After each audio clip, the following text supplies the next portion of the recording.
ஃபாஸ்டா வாங்க. ஆஷா மேடம் நம்மள அவசரமா வர சொல்லிருக்காங்க. அந்த ரோலக்ஸ் விஷயமா தான் பேச கூட்டிருப்பாங்கன்னு நினைக்கிறேன். மேடம். எஸ், ரோலெக்ஸ் நம்ம கேசினோக்கு வந்துட்டு இருக்கான்.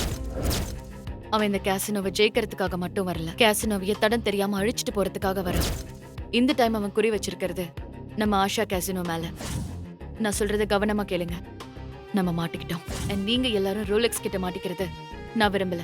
இத்தனை வருஷமா இந்த கம்பெனிக்காகவும் எனக்காகவும் விசுவாசமா உழைச்சிருக்கீங்க. அதுக்காக நான் உங்களுக்கு கடமைப்பட்டிருக்கேன். சோ நான் இப்போ ஒரு முடிவு எடுத்திருக்கேன். நீங்க எல்லாரும் இந்த பணத்தை ஷேர் பண்ணி எடுத்துட்டு போய் உங்க லைஃபை பாத்துக்கோங்க. என்ன மேடம், எங்களை இவ்வளவு கேவலமா நினைச்சிட்டீங்க? பணத்தை வாங்கிட்டு பாதிலேயே போறதுக்கு எங்களை என்ன சீப்பான ஆளுங்க நினைச்சிட்டீங்களா? அந்த ரோலக்ஸ் எவ்வளவு பெரிய கில்லாடியா இருந்தாலும் பரவாயில்ல, இன்னைக்கு அவன் மூஞ்சில கரிய பூசி காட்டுறோம் மேடம். நம்ம கேசினோலயே நல்ல நல்ல கேமர்லாம் இருக்காங்க. இவன் கூட நல்லா விளையாடுவேன். நாங்க ஆடுறோம் மேடம். அவனால ஒரு ஆணியை கூடங்கிறது புடுங்க முடியாது. பணம் இன்னைக்கு வரும், நாளைக்கு போகும்.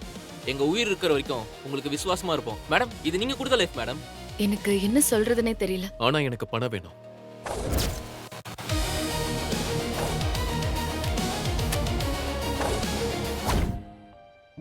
முழு வீடியோவை பாக்கெட் FM தமிழ் யூடியூப் சேனலில் கண்டு மகிழுங்கள்.